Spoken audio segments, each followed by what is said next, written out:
So yeah, basically I started enjoying being alone, coming back home, being by myself after like the hypes of shows. I would enjoy coming back and like watching a nature program about plants, for example. You know, it sounds quite geeky, but that's what I'd look forward to. You know, so things were kind of changing, that whole hype and roller coaster. I was like, wow, it's becoming jaded, you know? And I remember I watched one specific program called The Secret Life of Chaos. It was on the BBC, which explained how patterns in nature, maths and physics, they all correlate.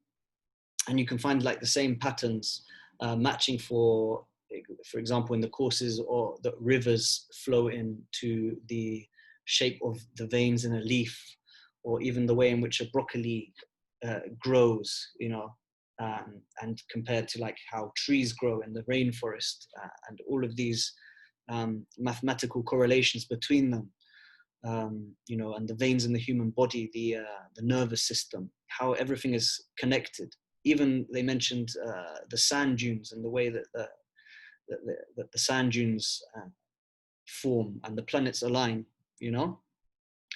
So, yeah, like after I watched that, it just clicked. I saw like order and design and intelligence and will behind it all. There has to be something more to all of this, you know? There has to be something greater than ourselves. So that was the first time that I pondered over this whole issue, and I became convinced that there had to be an ultimate source to all that existed. This was that time, you know. I pondered over things like the seed, and I used to think like, there's this tiny seed before the plant has even grown. It has all of the information, like the structure of the plant, the color of the plant, the height, you know, the shape, the internal patterns, the internal structure of the plant before it even becomes a plant.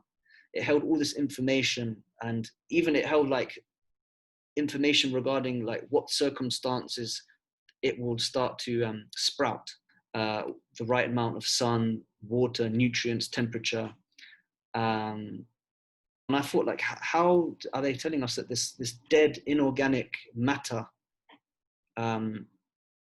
randomly became organic life all these millions of years ago without any order behind it? It didn't make sense, you know. It didn't make sense to me. And biologists can't answer these questions. You know, in fact, one atheist scientist, I'll just read this here. Yeah, Francis Crick, a molecular biologist who discovered the helix structure of the DNA, which is basically the information storage device of a cell. These are the terms that they use, you know, anthropomorphic terms. You know, they use these terms themselves.